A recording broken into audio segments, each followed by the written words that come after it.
So before I start this video, it's very important that I really emphasize the point that this is based on my experience, my opinion, personal experiences, and I do not claim to be a scholar or an expert on this. This is my personal opinion on this personal matter. So, I do not speak for all trans women. I do not speak for all trans women of color. My personal experience. So, with that being said, keep that in mind. And as always, click that like button, click the subscribe button, and yeah. Alright, so the title of this video is called, it's actually gonna cover two different topics. It's a dual topic. So the main topic is, why are so many trans women involved in sex work? Why are so many trans women sex workers? Okay, so that's kind of like a two-part question, and the reason why I felt the need to talk about the TWS, because of the fact that they're directly linked together. Now, TWS is not an official term yet. I need to be like Megan Thee Stallion and get that shit trademarked. Actually, I need to stop saying that I don't have it trademarked. Anyways, here's the gist of it. TWS is something that I came up with amongst all of my girlfriends years ago when I was living in Brooklyn, because most trans women that I've come across can probably speak for this. I've noticed other trans women that I've not even met, but I've seen YouTubes of, and heard from personal experiences, from reading a book or so, that trans women, this is something very common from what I've seen that most trans women go through.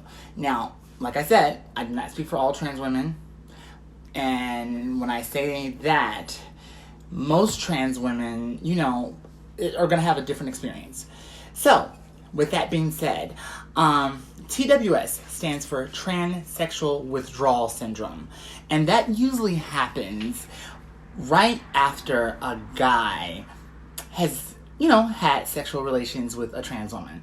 And the reason it's called transsexual withdrawal syndrome is because just like a drug withdrawal, any type of alcohol withdrawal, I have noticed, and many other trans women have noticed, that usually right after having sex with a trans woman, sometimes, I think every guy knows that, like, when after you climax, that's when reality hits. That's when all your senses come back. And in my case, in most trans women's case, we usually get the short end of the stick. I've heard everything from, oh, I'm not gay, this is wrong that we're doing this, and the transsexual they trying to say that the shit happened with, I don't even know that person. Never seen a person there in my life. Statistics that say that transgender people spread HIV more than straight. TWS can really be very straining. It can do a lot of damage to your self-esteem as well, because I can definitely say without an adamant doubt that of all my female friends and female acquaintances that I have dealt with and that I've had conversations with, they never really experienced anything like it. If anything, for the most part, most men, they have a general comfort after they have sex with a female. Now, how they react, them wanting to get out the door or whatever like that, or move on to the next girl, that may be different.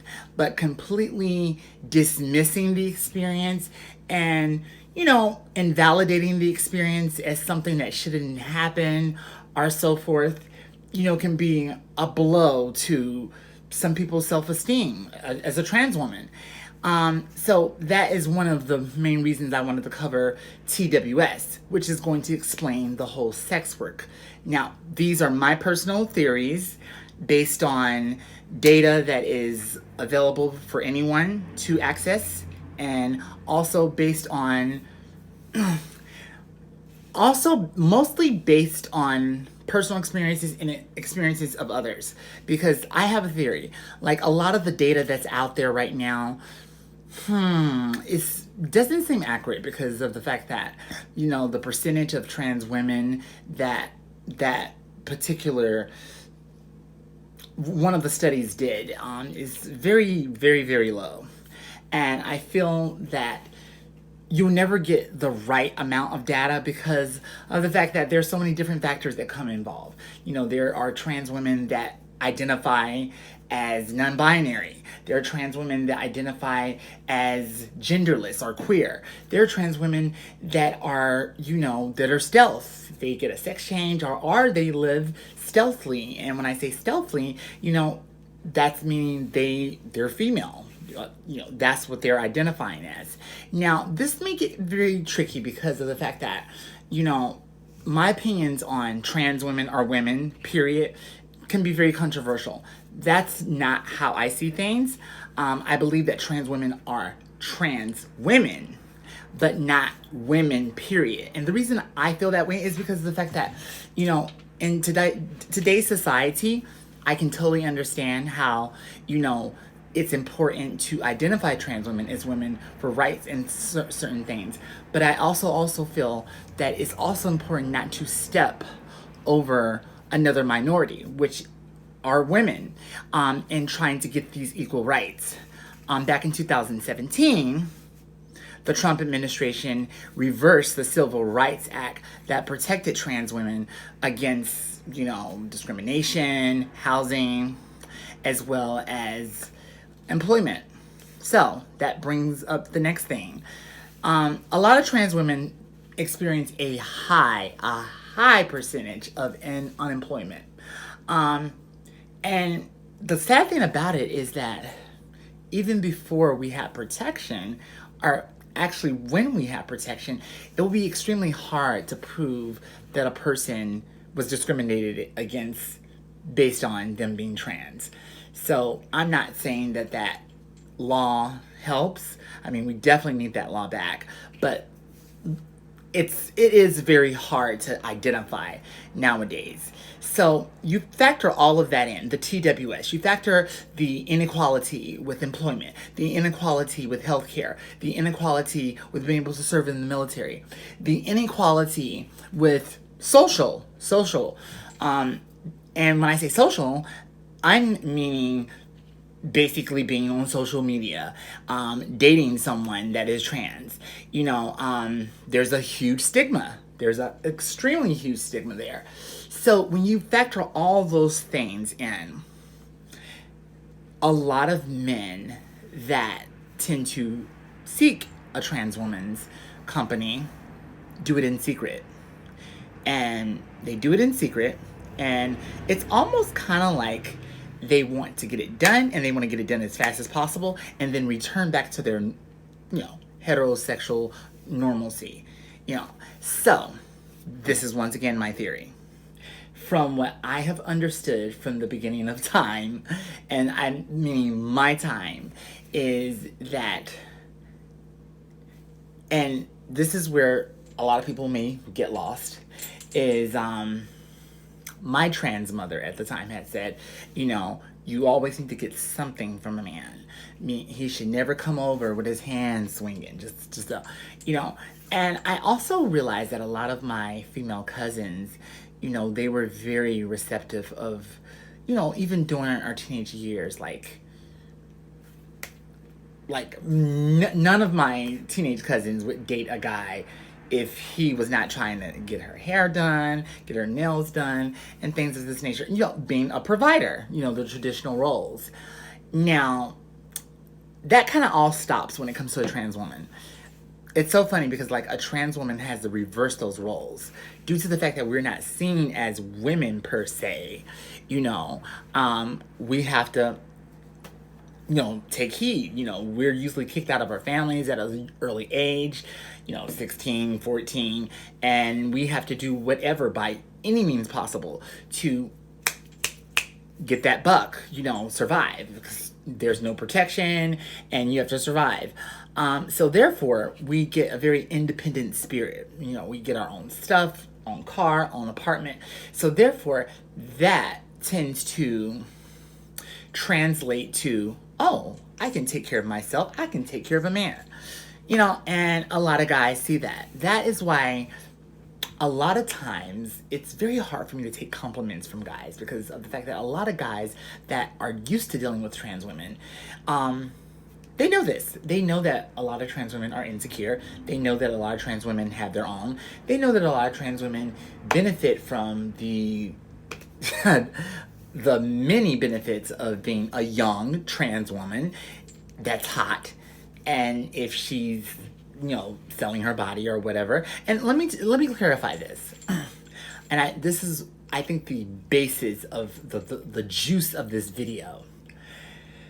No matter what you are doing, no matter if you are a 9 to 5, care worker, no matter if you are a actress or so, no matter if you are a pop star and you're trans, and I compared this with my story because, some people that know my background know that, I started off as a music artist.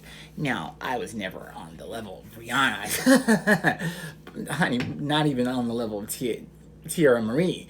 However, for a better of lack of, not trying to brag or anything, I was somewhat well known in the underground LGBTQ scene as a transgender rapper. And I found out earlier on that there was a lot of inequality. One perfect example, I went to an event, and I will not name this organization, and they wanted me to perform. And this is like 2008, and they said that, I'll be a good representation because, the kids need someone to look up to that's trans, and it's so great that you're, performing. So, they paid for our hotel, that's about it. And then I found out there was another artist that was performing too. Now, this artist was a white gay male. Now, he was probably like on my level or if not lower, because like at that time or so, I had, a video and a song that was very highly in rotation on MTV Logo. So, basically I was somewhat well known in that market or so.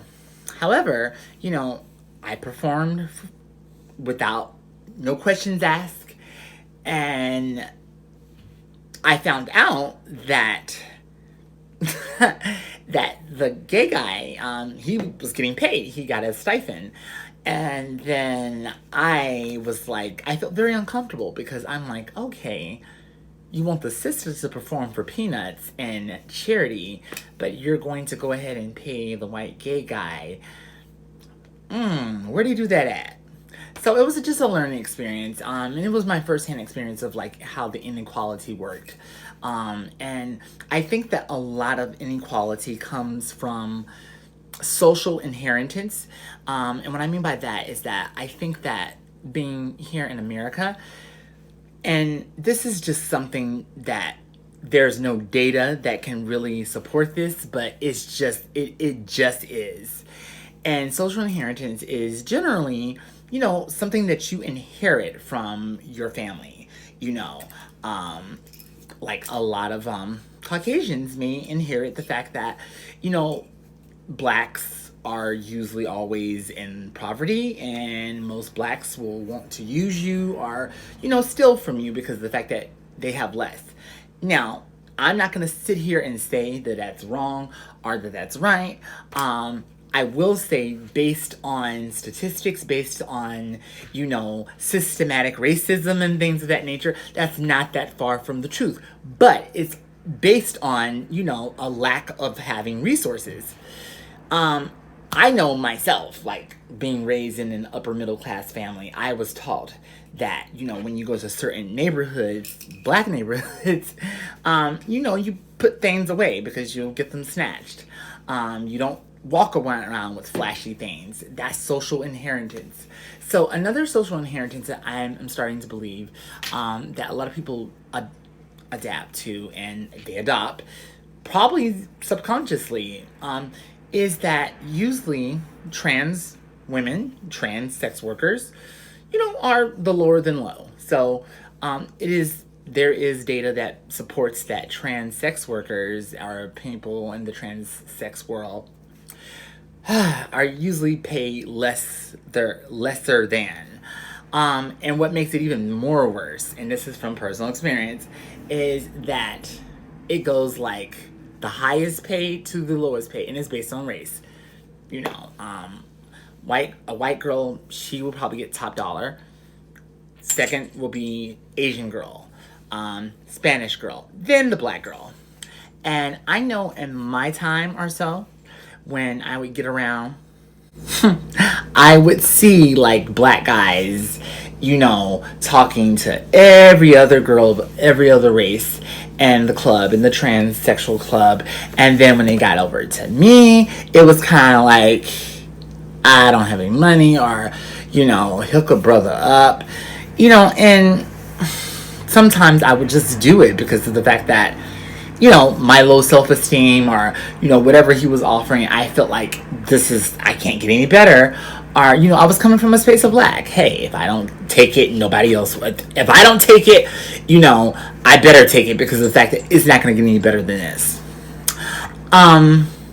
So going back to the reason why so many girls are in this, the fetishization, the sexualization in the fetishization of trans women.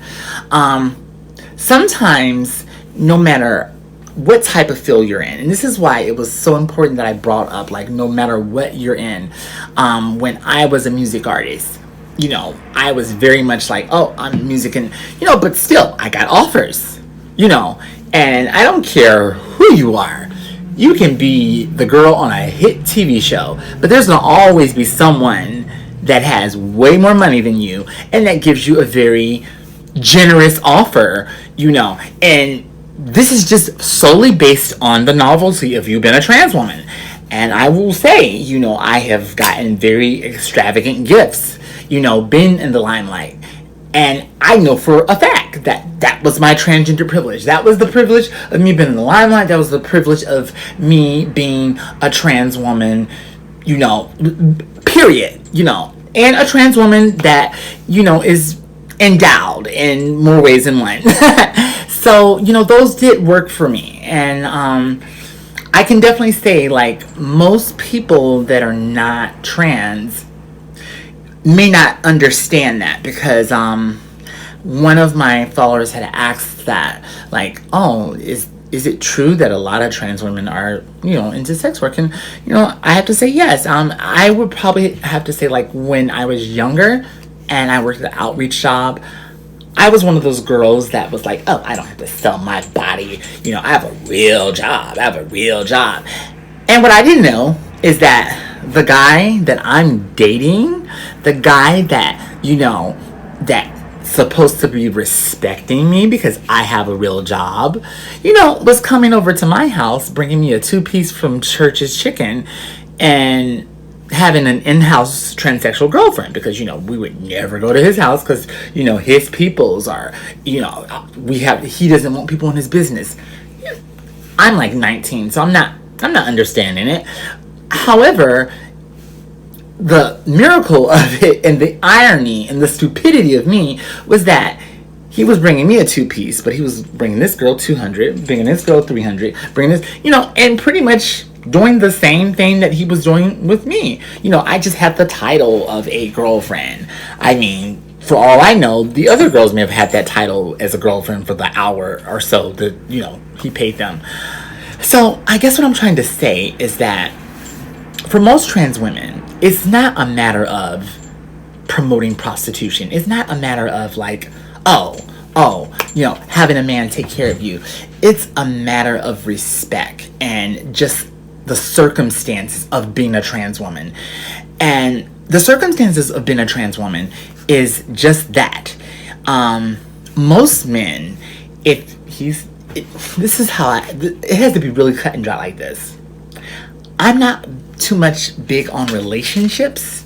However, I do believe that if you are someone that is, you're not trying to have any type of relationship with me. And when I say relationship, I don't mean like monogamous, intimate boyfriend, girlfriend. I mean just a relationship that goes further than Netflix and fuck, or you coming over. Because like sometimes when you break it down, and this is how you have to really, really break it down. I've looked at my female girlfriends and I've looked at my situations.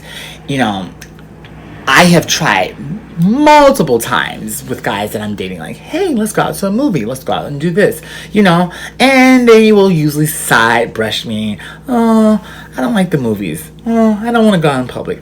I know what that's like. I know exactly what it is. When I have gone in public, it's usually an uncomfortable experience, because of the fact that, the guy is walking 5 or 10 steps behind you, or he's on the other side of the street. Now, that's not every trans woman's experience. That has been my experience. And I'm not ashamed to say that. That does a lot to your self-esteem. So when you factor all those things that you have to go through, and then you realize, wait a minute, we're not in a relationship, and it's like you're giving a free service, because like literally on these social media sites or so, guys will come at me or girlfriends very disrespectful. There's no hi, how are you doing? Sometimes there is, but it's just usually straight to the point. I want to get my dick sucked. I want to come over and get some head. Okay, can I get some head? No. Okay, are you gonna fuck? No.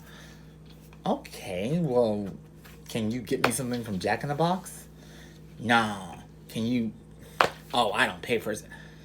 So you're not gonna bring anything for me. You're not even wanting to be on an equal level of like the experience. You just want to come over and be serviced. And I mean that, service, because that's all I'm doing. There was a time and a place where I was the number one Tatiana. And yes, I got pride in, turning this straight guy out, or, or whatever like that. But, those days are gone, because, what's the fun in just sucking or doing something that's going to give you pleasure, and all I have is a mouthful of cum or an ass full of cum to show for it? No. And to everyone that says, oh, you should just get a job. I have a job. I have multiple jobs. I work Postmates. I work TaskRabbit. Occasionally I even do Uber. However, that goes back to what I was saying before. No matter what type of job you have, you can't deny it. It's almost like a drug or so. You can't deny it. No matter where you go, no matter where you see. You can be in your own world. You can be with a boyfriend. I've been on dates with guys, like with my boyfriend, and I'm going into the bathroom just to use the restroom, and I come out, and a guy that I have no idea that was, I guess, admiring me from afar, gives me his phone number really quick, and then he'll have his phone number and he'll have a price attached to it. Now, mind you, I may be faithfully in love with my boyfriend. However, I have bills to pay, and that boyfriend has his own bills to pay. So I have someone here that's offering to pay these bills because of the fact that I'm a novelty. That's what it comes down to. I think that's the best way I can describe like why so many trans women are sex workers. I'm pretty sure there are some bases that I did not cover. But once again, this is from my experience. I mean, TWS, no protections from trans women, all those things. I solely believe that when you factor all those things in, the social inequality and the social inheritance that most people get, and the stigma, oh my God, the stigma is just so big. When you factor all those things in, most men that usually tend to go for trans women are usually heterosexual identified. I feel that subconsciously they look at a trans woman as less than. One of the main reasons why I don't have too many strong relationships with men is because of the fact that they often dismiss my experiences as a black trans woman. They often dismiss me, period, by saying that, oh, I'm not experiencing these things. It's all in my head. These are things that I am, bringing upon myself. Now, I am the I'm the queen of tea, and I'm the queen of self-acknowledgement and acknowledging my shortcomings. Yes, I'm problematic. Hello. Check out the channel title. Yes, I have contributed a lot to my own, tragedies. However, this is where I know that it's not all in my head. I have seen girlfriends, my equal part counterpart girlfriends, that have less education than me, less experience, less. Okay, Trump is a Republican or Democrat? I don't even know. Okay, well, he gonna make the rich richer, bitch. So just take that into consideration. And sometimes, not being that knowledgeable, incompetent as a woman, and especially a trans woman, it works in your favor, because what I've noticed, most guys that deal with trans women are misogynistic. Now that just may be my experience, but most guys don't really like it when you talk too much or when you give your opinion, because they feel like you should stay in your place. Post your ad on Arrows and TSS courts and suck my dick. Do your job and shut up. The bitches can't win because she's a black bitch. And you know what? And they don't see her as a human being, but they call her an angry black bitch because she's opinionated. She can't, sit down. She can't cry. She can't do those things because she's never given a fucking chance. She can never be oppressed. She can never be depressed. And you're damned if you do, and you're damned if you don't. If you show body, you're a slut. And you're shame. You can't. If a woman wears a weave or she's got a unit, okay, she's trying to be white. If she goes natural, she's trying to be pro-radical and she's trying to open up her third eye. The bitches can't win because she's a black bitch. Oh well, that is my take on the things. You can agree, you can disagree. Hey, it is how I see things, and yes, as always, go ahead and subscribe to that button, push that like, leave your good comments, your shady comments down below, and depending on how I'm feeling, I may debate with you or so, but I cannot debate with anyone that has to a certain level. I have to dumb myself down because of the fact that I realize that we're in a society now that less is more, because more and more is like, oh my God, I'm not gonna read all that. Oh, whatever. I'm going on a completely different rant. I'll talk to you guys later. Let me know what you think about this video. And also, yeah, I'm really hoping that a couple of not straight, I'm hoping this video gets through to a lot of men that are attracted to trans women. I'm gonna do another video talking about labels and stuff like that, and how just labels are just like there's just like the tragedy to the society, and ultimately probably gonna be the downfall of the society. Oh well, you're not this, you're non-binary, whatever. I'll tell you guys later.